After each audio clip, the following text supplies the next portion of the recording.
आज बात करेंगे हरिहर काका की, एक ऐसी कहानी जहां लालच ने सारे रिश्ते भुला दिए। तो सवाल ये है कि एक इंसान अचानक बोलना बंद क्यों कर देता है। यही हरिहर काका का राज था। कहते हैं उनकी आंखें ही सब कुछ बयां कर देती थीं, मुंह खोलने की जरूरत ही नहीं पड़ती थी। हरिहर काका 4 भाइयों में से एक थे, पर 2 पत्नियों के जाने के बाद बिल्कुल अकेले रह गए थे।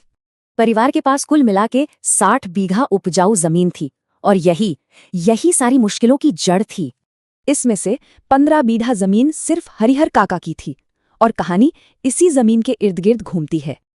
अब गांव में परिवार के अलावा एक और बड़ी ताकत थी, ठाकुरबाड़ी यानी कि मंदिर। ठाकुरबाड़ी के पास भी अपनी 20 बीघा जमीन थी और उसका महंत बहुत ज्यादा असरदार था। पत्नियों के जाने के बाद परिवार ने हरिहर काका को नजरअंदाज करना शुरू कर दिया था। हद तो तब हो गई जब एक दिन मेहमान के लिए दावत बनी, पर काका को किसी ने पूछा तक नहीं।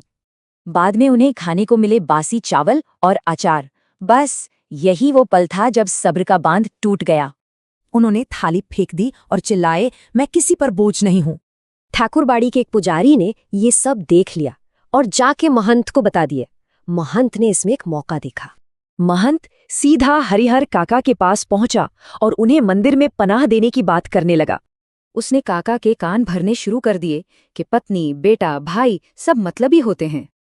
और फिर महंत ने अपना असली पत्ता खेला, अपनी 15 बीघा जमीन ठाकुरबाड़ी के नाम कर दो।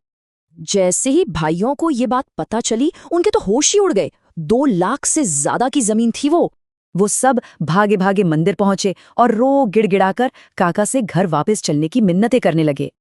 घर लौटते ही सब बदल गया। पैर छूकर माफी मांगी गई और औरतें उनकी सेवा में लगा दी गईं। पर हरिहर काका को असलियत दिख रही थी। दोनों तरफ एक ही मकसद था, जमीन का लालच।